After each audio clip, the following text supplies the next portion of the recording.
Perjalanan menelusuri jejak masjid-masjid kuno membawa tim Kompas melangkah ke bagian timur Pulau Jawa, tepatnya ke daerah istimewa Yogyakarta.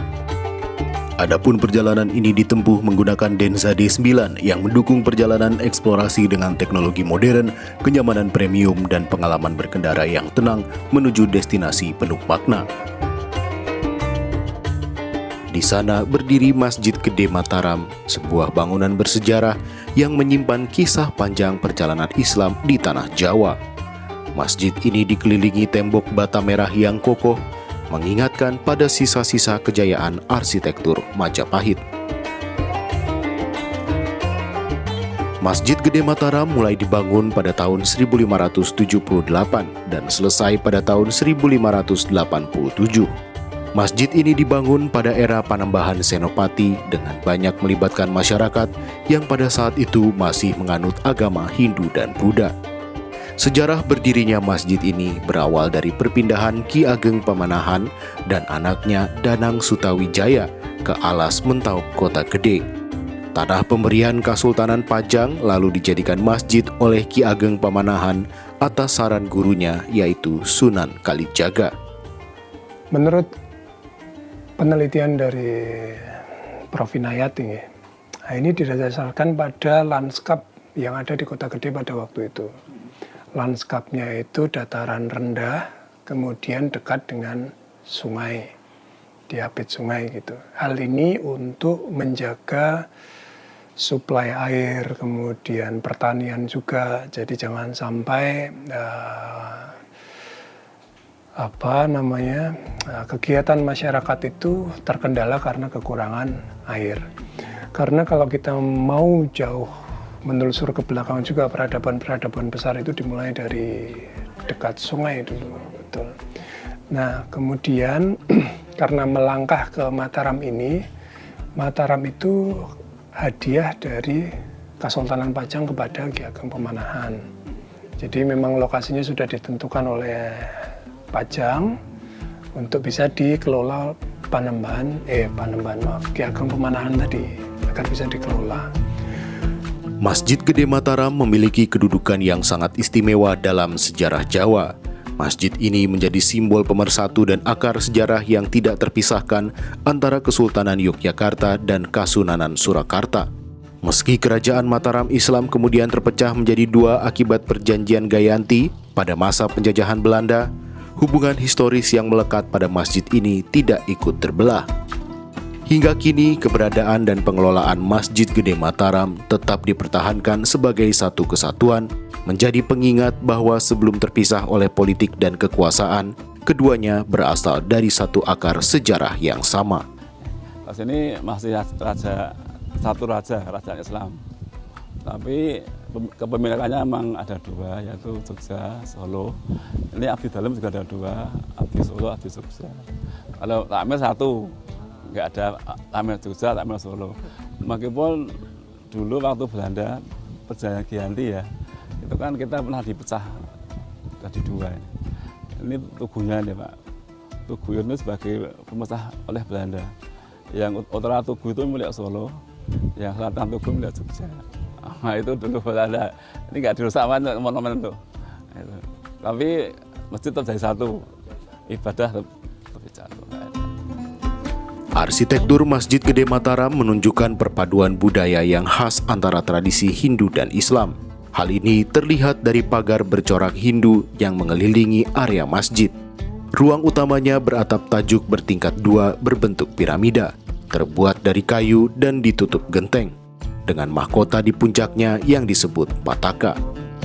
Di bagian depan terdapat serambi beratap 5 sebagai ruang peralihan sebelum memasuki ruang utama. Pada puncak atap atau mustaka terdapat hiasan kluih yang dalam filosofi Jawa melambangkan harapan akan keberkahan yang berlipat ganda. Secara keseluruhan, bangunan masjid ini berbentuk persegi, mengikuti pola arsitektur tradisional Jawa yang sederhana namun syarat makna. Bahwa pada era ini, abad ke-16, itu yang menjadi ciri khas bangunan atau arsitektur tradisional pada waktu itu yang digunakan, istilah zaman sekarang itu apa ya, yang masih populer digunakan. Nah, itu karena perpindahan dari Kerajaan Majapahit menuju ke Jawa Tengah. Jadi kita masih melihat bangunan-bangunan yang didirikan pada abad ke-16 itu masih bercirikan batu bata merah. Jadi saya kira ini adalah peralihan peradaban begitu. Yang lama masih digunakan dan terbukti masih kuat sebagai benteng, sebagai bangunan, maka itu masih digunakan di peradaban Islam yang kita kenal gitu. Bukan berarti peradaban Islam itu terus meninggalkan kebudayaan yang lama, tidak, tetapi masih diadaptasi atau diteruskan.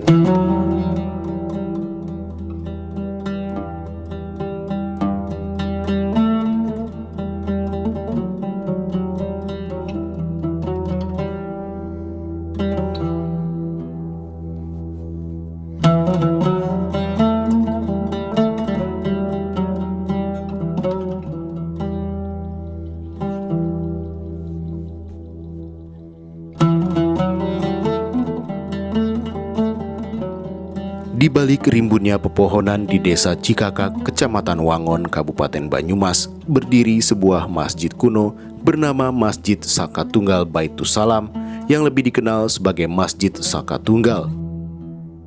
Nama Saka Tunggal merujuk pada arsitekturnya yang unik karena bangunan masjid ini hanya ditopang oleh satu tiang utama di tengah ruangannya. Menurut Eyang Sulam, juru kunci Masjid Saka Tunggal, masjid ini didirikan oleh Mbah Tolih. Salah satu jejak sejarah yang masih dapat dilihat hingga kini adalah pahatan angka 1288 pada saka utama yang dipercaya menjadi penanda masa berdirinya masjid tersebut.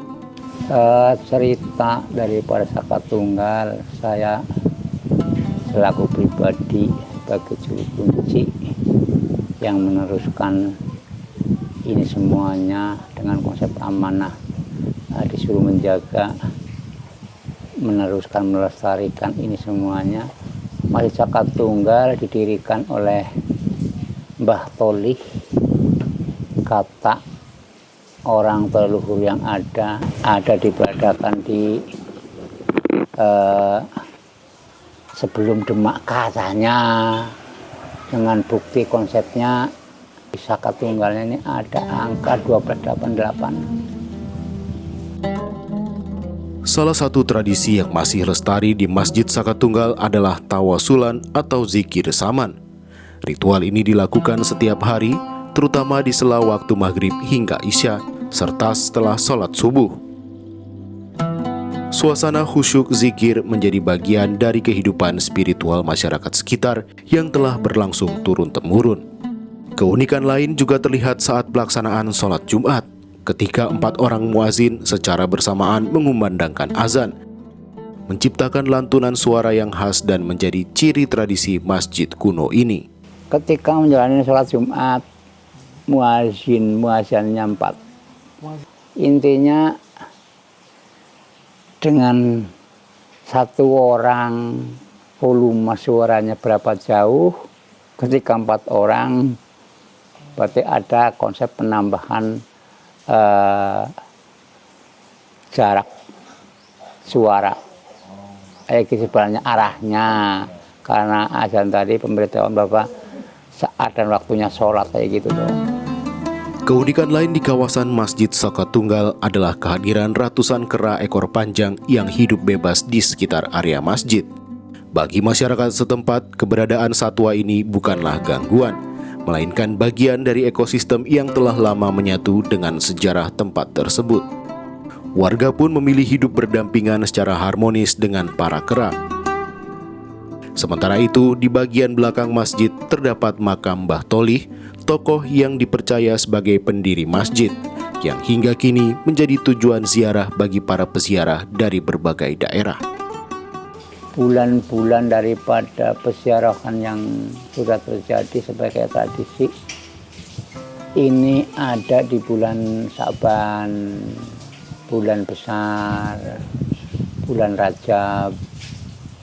Itu sebagai konsep tradisi, banyak yang datang, banyak yang hadir. Konsepnya bagaimana menjalankan sisi pengabdian secara konsep akidah, secara adat, secara budaya kayak gitu. Meski telah berdiri selama ratusan tahun, baik Masjid Gede Mataram maupun Masjid Saka Tunggal tetap mempertahankan jati dirinya sebagai pusat spiritualitas masyarakat. Di tempat ini, ajaran Islam berpadu dengan kearifan lokal yang diwariskan turun-temurun, membentuk tradisi yang tetap hidup dan tak lekang oleh zaman.